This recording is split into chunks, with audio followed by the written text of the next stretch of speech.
아멘. 오늘 말씀의 제목은 충성을 향한 의지입니다. 여호수아는 마지막 고별 설교에서 이스라엘 백성을 향해 이렇게 선포합니다. 너희가 섬길 자를 오늘 택하라. 오직 나와 내 집은 여호와를 섬기겠노라. 여호수아의 고별 설교의 주제는 오직 한 가지였습니다. 오직 여호와만을 섬기라. 이것은 타협도 없다. 다른 길이 없다. 오직 여호와만을 섬기는 것이 너희들이 살 길이다 하는 주제예요. 여호수아가 이렇게 마지막 고별 설교에서, 그러니까 뭐 당연한 것 아니겠습니까? 설교자가 어떤 설교를 선포할 것인가 하는 부분은 많은 기도와 고민이 있지 않겠습니까? 씨름이 있고. 근데 마지막 설교인 거죠, 고별 설교라는 건.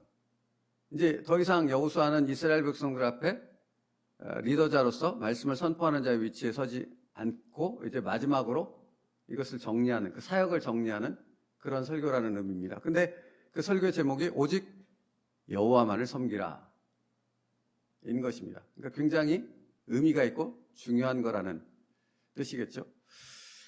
여호수아가 이렇게 마지막 설교 제목을 오직 여호와만을 섬기라 라고 택한 이유는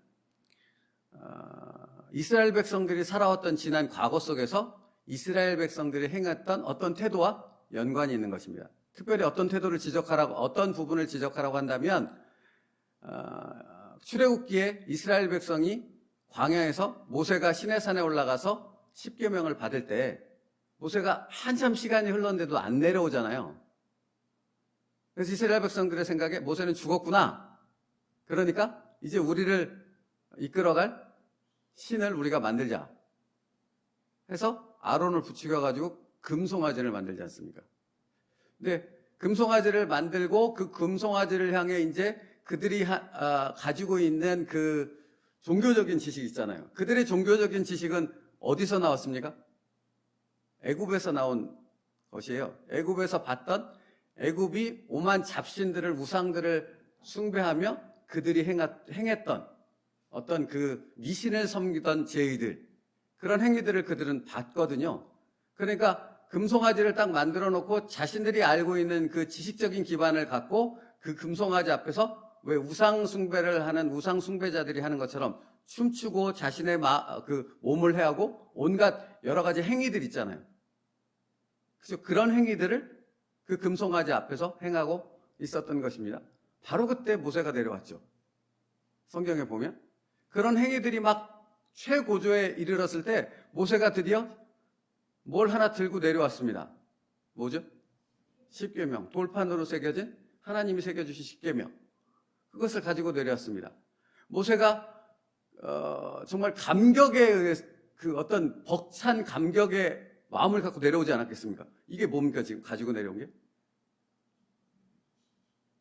그러니까 말씀이잖아요. 근데 단순한 말씀이 아닌 거잖아요. 이 말씀은 이스라엘 백성과 하나님이 언약을 맺었다라는, 내가 너희의 하나님이 되고 너희는 내 백성이 되리라, 내가 너희를 끝까지 책임지고 보호하리라, 이런 엄청난 언약이 담겨있는 이 보증의 약속의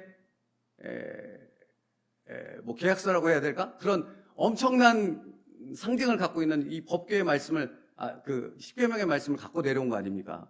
근데 딱 내려왔더니 지금 보이는 건 뭐예요? 막 난잡한 우상숭배의 그 현실들이 지금 눈앞에서, 그것도 이스라엘 백성들이 정말 그 금송아지, 자신들이 만든 금송아지 앞에서 아론과 함께 그 짓거리들을 하고 있는 것 아닙니까? 그러니까 모세가 분노를 했습니다. 아주 그냥 대노를 했습니다. 경노했습니다. 그래서 모세가 뭐 했습니까? 이 돌판을 던져서 깨버리지 않습니까? 그러니까 이건 모세가 그 자신의 분노를 주체하지 못했다라는 것에 의미가 있지 않아요. 이 돌판이 뭐라고요? 뭘 상징한다고요? 언약을 상징한다고요. 하나님의 언약 백성이 그 언약을 받아온 모세의 그것을 기다리지 못하고 우상을 숭배하며 하나님이 가장 싫어하는 그 우상 숭배를 위해 정말 온갖 추잡한 행동들을 다 하고 있는 그 행동들에 대한 어떤 상징적인 경고가 담겨 있는 것입니다. 너희가 이 언약을 깨트려 버렸다라는 의미가 있는 것입니다. 이 엄청난 일을 행했던 이스라엘 백성들을 여호수아는 봤을 거 아닙니까? 그죠? 그것을 기억하고 있는 것입니다. 그러니까 너희가 행했던 그 과거의 일을 기억해봐. 그 모세가 말하자면 인간적인 생각에서 긴 시간이라고 하지만 40일이라는 시간은 그렇게 긴 시간이 아니잖아요. 그저 그 짧은 시간을 기다리지 못해서 금송아지를 만들고 그 우상 앞에 그렇게 엄청난 짓거리들을 했던 그때를 기억해봐. 그러니 너희가 이제 가나안 땅에서 이제 더 이상 누구도 없습니까? 모세도 없고 여호수아도 없습니다. 강력하게 그들을 이끌어주던 리더가 없어진 거예요. 이제 그런 상태에서 가나안 땅에서 너희가 이제 살아가게 되어졌을 때 가나안 땅에는 오만 우상들로 가득 차지 않았습니까? 가나안 7 족속들이 섬기던 그 우상들로 온통 가득한 그 가나안 땅에서 살아갈 때 너희가 여호와 하나님만을 섬길 수 있겠어? 라고 질문을 던지는 것입니다. 여러분, 그러니까 오늘 말씀은 사실은 우리에게도 너무 중요한 말씀 아닙니까? 그렇지 않습니까? 우리가 살아가는 이 세상은 물질 만능주의 이 세상 아닙니까? 돈이면 다 되는 거고 그 돈을 위해서라면 못할 것이 없는 것이고, 그리고 신앙적인 부분에 타협할 수 있는 요소들이 날마다 우리를 유혹하는 그런 상황 속에서 우리는 살아가고 있지 않습니까? 그러니까 똑같다라는 거예요. 지금 우리의 상황과. 근데 거기서 너희가 오직 여호와만을 섬길 수 있겠어? 유일신을 믿는 그 신앙 안에서 오직 하나님만을 바라보며 그 모든 유혹들을 이길 수 있겠어? 이렇게 묻는 것이거든요. 타협하지 않을 수 있어? 내가 지금은 뭔가의 어떤 부분에 있어서 내가 하나님만을 믿겠어라고 결단하지만 그 결단이, 그 결심이 계속해서 이어질 수 있겠어? 그것을 무너뜨리려는 사단의 도전이 끊임없는데?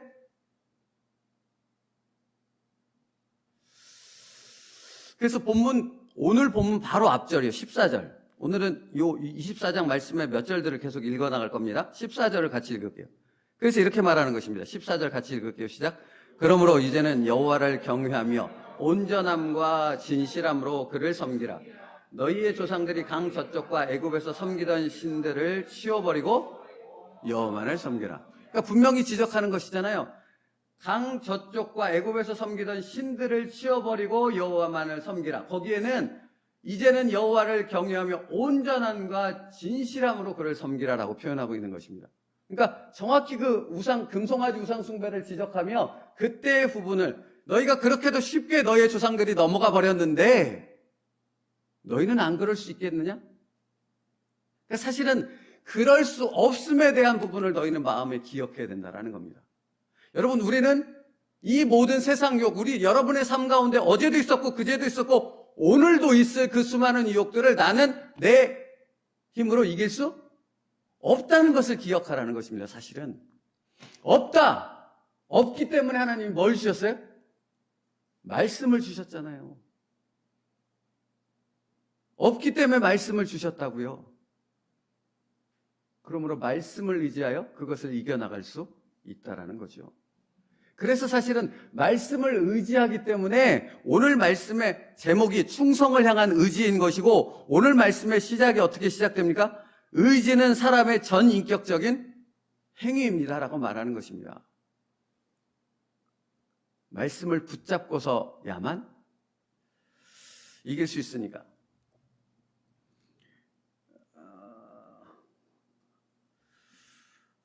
그 다음에 오늘 본문으로 이어지는 말씀에 보면 만일 여호와를 섬기는 것이 너희에게 좋지 않게 보이거든 너희 조상들이 강서 쪽에서 섬기던 신들이든지 또는 너희가 거주하는 땅에 있는 아모리 족속의 신들이든지 너희가 섬길 자를 오늘 택하라라고 구체적으로 말씀을 선포하고 있는 거예요. 그러니까 과거 일만 얘기하고 있는 건 아니죠.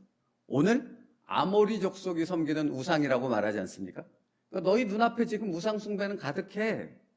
넘어갈 수 있는, 미혹될 수 있는 일은 가득해.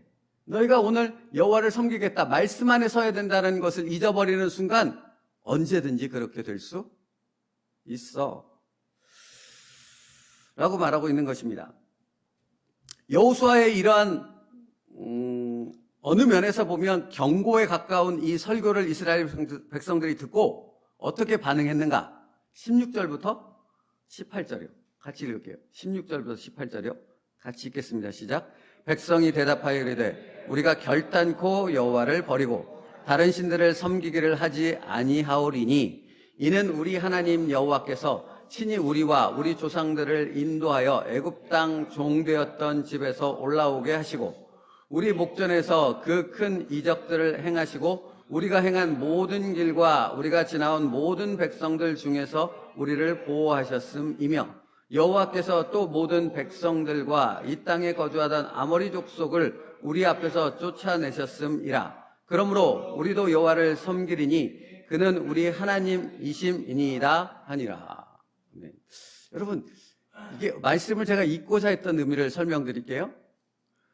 지금 이스라엘 백성들이 아니라 우리는 여호와만을 섬기겠노라 라고 고백하잖아요. 그런데 그들이 그렇게 고백했던 부분의 17절 말씀을 보면 이는 우리 하나님 여호와께서 친히 우리와 우리 조상들을 인도하여 애굽 땅에 종되었던 집에서 올라오게 하시고 우리 목전에서 그 큰 이적들을 행하시고 우리가 행한 모든 길과 우리가 지나온 모든 백성들 중에서 우리를 보호하셨음이며 라고 말하잖아요. 이거는 뭘 얘기하는 것입니까? 그들의 조상들과 그들이 경험했던 신앙적인 기적들과 그 경험들을 의미하는 것이죠. 여기에 우리가 어떤 묵상이 필요해요. 이들이 지금 우리 신앙을 지키겠습니다. 우리는 오직 여호와만을 섬기겠습니다. 이것을 잊지 않겠습니다라고 선포하는데 그 부분에 대한 그 근거가 그 어떤 기초가 되어지는 부분이 지금 그들의 경험에 있다라는 겁니다. 근데 무엇에 있어야 된다고요? 말씀에 있어야 된다고요. 왜 경험에 있으면 안 되는 것입니까? 네. 기적의 경우를 생각해 보면 되잖아요. 우리가 무언가를 기적하잖아요. 체험을 하잖아요. 근데 그 기적과 체험에 대한 그 감격과 그것을 통한 신앙적 열심이 계속됩니까? 약해집니까? 약해지잖아요. 약해진다는 데 문제가 있는 거예요. 점점 그 기억이 희미해지고 그 감격들이 희미해지면 그때 가졌던 그 열심과 신앙, 믿음의 고백들은 점점점 약해질 수밖에 없는 것이거든요. 그러니까 말씀에 있어야 된다고요. 그러니까 사실은 말씀 준비하면서 이런 생각이 떠오르더라고요. 오늘 말씀은 경험을 말하고 있는 것이 아니라 알에 대한 것을 말하고 있는 것입니다. 하나님의 말씀을 아는가? 영원하신 그 하나님의 말씀이 너희의 믿음의 근거가 되는가? 만약 너희가 경험에 근거한다면 그 경험은 이내 사라져버릴 거야. 그것은 영원할 수가 없는 것이야 라고 말하고 있는 것입니다. 그래서 사실은 이 여호수아 다음에 사사기로 이어지잖아요. 여러분, 사사기에서는 어떤 일이 일어납니까? 여호수아가 경고했던 그 말씀, 오직 여호와만을 섬기지 않고 너희가 만약에 우상 숭배를 하게 된다면 그 다음에 어떤 일이 일어나게 되는가 하는 부분을 낱낱이 얘기했던 그대로가 실현되는 것이 바로 사사기의 내용입니다. 그거 볼까요? 19절부터 20절 2절. 여호수아의 경고입니다. 오직 여호와만을 섬기지 않았을 때 너희에게 벌어질 일들에 대한 경고요. 19절 20절 같이 읽을게요. 시작. 여호수아가 백성에게 이르되 너희가 여호와를 능히 섬기지 못할 것은 그는 거룩하신 하나님이시요 질투하시는 하나님이시니 너희의 잘못과 죄들을 사하지 아니하실 것입니다. 만일 너희가 여호와를 버리고 이방 신들을 섬기면 너희에게 복을 내리신 후에라도 돌이켜 너희에게 재앙을 내리시고 너희를 멸하시리라 하니. 그렇죠? 지금 너희가 여호와만을 섬기지 못할 이유, 그것은 거룩하신 하나님이고 그분은 질투하시는 하나님이기 때문에 너희의 잘못들을 그대로 방치하지 않을 것이야. 그리고 일어날 일들에 대한 얘기를 기록하잖아요. 그리고 이 일 그대로 사사기 그대로 일어나지 않습니까? 근데 여러분, 놀라운 것은 뭔지 아십니까? 이러한 일들이 사사기에서 실현되기에 앞서 사사기 서두 부분에 보면 아주 정확하게 이 부분을 딱 짚고 있어요, 말씀이. 그게 뭐냐면 한 장만 넘기면 되니까 사사기 2장 7절 말씀. 7절 말씀 보세요. 7절. 이왕 읽는 거 6절 7절 같이 읽겠습니다. 사사기 2장 6절 7절이요. 같이 읽을게요. 시작. 전에 여호수아가 백성을 보내매 이스라엘 자손이 각기 그들의 기업으로 가서 땅을 차지하였고 백성이 여호수아가 사는 날 동안과 여호수아 뒤에 생존한 장로들 곧 여호와께서 이스라엘을 위하여 행하신 모든 큰 일을 본 자들이 사는 날 동안에 여호와를 섬겼더라. 여러분 말씀 보십시오. 여호수아도 죽고 여호수아와 함께해서 오늘 지금 경험이라고 얘기했던 여호만을 섬기겠습니다. 과거에 우리가 이런 경험들을 조상들이 했고 우리들이 했습니다. 라고 고백했던 그 장로들이 다 어떻게 됐다고요? 죽었다고요. 이제 그들은 다 죽었습니다. 그것을 경험했고 그것을 알았던 사람들, 그러니까 체험했던 사람들은 다 죽어버렸습니다. 그리고 세대가 바뀐 거죠. 그 다음에 사사기의 기록들로 어떤 기록이요? 우상숭배와 죄로 인한 반복되는 순환 사이클이 계속 반복되는 이 엄청난 비참한 삶이 시작이 됐던 거죠. 그러니까 여러분 신앙은 뭐였어요? 경험이 아니라 말씀에 있다고요. 이걸 놓치지 마시라고요. 여러분도 이것을 놓치는 순간 내가 과거에 이랬지. 그러니까 여러분 오래된 교회가 가지고 있는 안 좋은 그 폐단 중에 하나가 무엇이냐면 장로님, 권사님들, 집사님들 오래되신 은퇴 장로님들 이런 분들이 되게 많은 교회들을 보면 얼마나 훌륭한 교회입니까? 이 믿음을 지키고 교회를 지켜왔던 그런 분들이니까. 그런데 그들이 가지고 있는 잘못된 부분이 뭐냐면 그들은 계속 과거만 얘기해요. 과거에 어떤 때? 이전에 은혜가 충만했을 때, 내 믿음이 충만했을 때, 뭔가 하나님의 기적과 응답들을 수없이 경험했을 그때. 근데 중요한 건 그 과거를 기억한다는 게 나쁜 게 아니지 않습니까? 그 과거는 좋다 이거예요. 그런데 지금은 어떠냐라는 부분으로 갖고 오면 지금은 없는 거예요. 아무것도. 그냥 무기력한 신앙이네. 과거는 그렇게 뜨거웠는데, 과거는 그렇게 열정적이었는데, 과거는 그렇게 하나님의 역사가 우리 교회 가운데 충만했는데 지금은 없어요. 아무것도. 우리의 신앙이 그렇게 되어질 수 있다고요. 하나님은 결코 그런 신앙을 기뻐하지 않는다고요. 과거에 그렇게 충만했고 과거에 그렇게 열정적이었다면 지금도 그러해야죠. 무엇에 서 있을 때? 말씀에 서 있을 때. 하나님의 언약의 말씀에 서 있을 때. 그래서 여러분 갈렙이라는 인물이 특별하게 조명되는 것 아닙니까? 갈렙이 아낙 자손들을 물리치러 나갔을 때 나이가 몇 살이에요? 85세 아닙니까?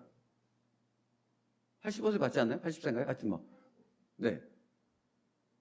85세 아닙니까?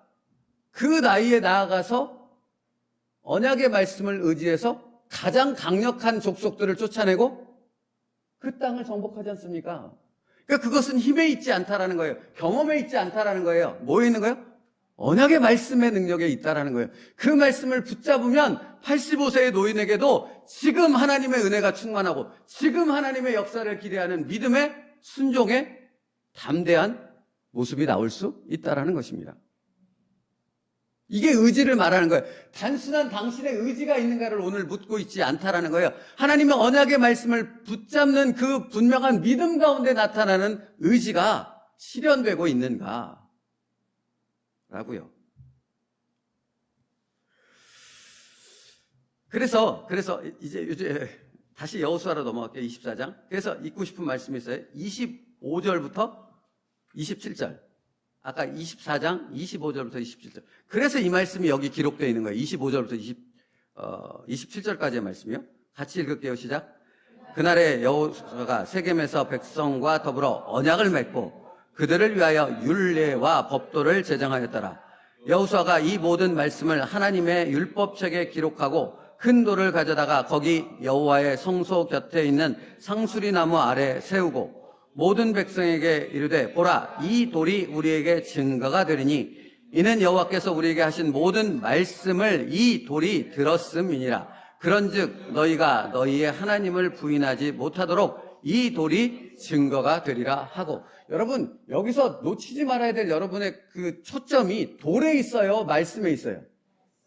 돌이 상징적인 부분이 아니잖아요. 그 돌이 상징하고 있는 여호와의 말씀. 그래서 그 말씀을 기록해서 이 말씀만이 너희에게 능력이 되고 이 말씀만이 모든 우상 숭배의 유혹과 미혹을 이길 수 있는 능력이 될 수 있어. 이거잖아요. 근데 사람들은 뭐만 기억해요? 돌을 기억한다는 거예요. 돌을. 여러분 이 예배당 건물, 십자가가 달린 건물, 그래서 100년 200년 된 건물이 뭐가 중요하냐고요? 베드로 성당이 중요해요? 안 중요해요. 뭐가 중요해요? 그 성당을 세운 하나님의 능력의 말씀, 그 말씀을 붙잡고 일어섰던 믿음의 성도들의 그 말씀을 근거한, 약속을 근거한 그 믿음이 중요하다고요. 그것을 기억하는 게 더 중요하지 않습니까? 이 성당이 중요한 게 아니고. 그죠? 그러니까 그게 바로 우리에게 있어서 실현되어지는 하나님의 말씀에 순종할 수 있는 우리의 의지가 되어질 수 있는 거 있다고요. 우리가 말씀을 의지할 때만. 그래서 오늘 챔버스 목사님 얘기하고 오늘도 말씀 마칠게요. 나라는 존재는 의지를 포기할 수 없고 그것을 행사해야 합니다. 순종은 의지로 해야 하고 성령을 받는 것도 의지로 합니다. 그러니까 여러분, 그러니까 이게 되게 중요해요. 순종은 의지로 해야 하고 라고 그냥 말이 끝날 수도 있어요. 근데 뒤에 성령을 받는 것도 의지로 합니다라고 말하잖아요. 여러분, 성령님도 알면서 출발한다니까요. 하나님의 말씀을 통해 성령이 어떤 분인가를 알지 못하면 당신이 성령의 인도하심에 순종할 수 있어요, 없어요? 없다고요. 모르는데 어떻게 순종하겠냐고요. 그러니까 성령의 은사도 없다고 말하는 것이고 성령의 역사가 지금 없다고 말하는 그런 목사들과 그런 성도들이 많은 것 아닙니까? 알지 못하기 때문에 그런 것입니다. 무지함 속에 갇혀 있으니까. 지금은 성령의 시대라고요, 여러분.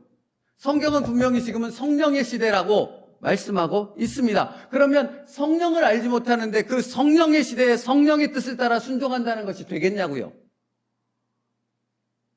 하나님의 말씀을 통해 성령 하나님을 아십시오. 그분은 인격적인 존재입니다. 어떤 에너지나 능력이나 그런 것이 아니라고요. 우리가 거부할 수 없는 말씀의 능력 가운데 그 말씀을 깨닫게 하시는 그 권능 가운데 불가항력적인 그 권세로 우리를 이렇게 둘러잡는, 휩싸인다고 표현할까요? 뭐라고 표현할까요? 우리를 강력하게 붙잡는 그 성령의 권세로서 성령의 사람으로 우리를 이끌어 가시는 분이 성령 하나님이십니다. 성령 하나님은 말씀으로 역사해요. 그죠?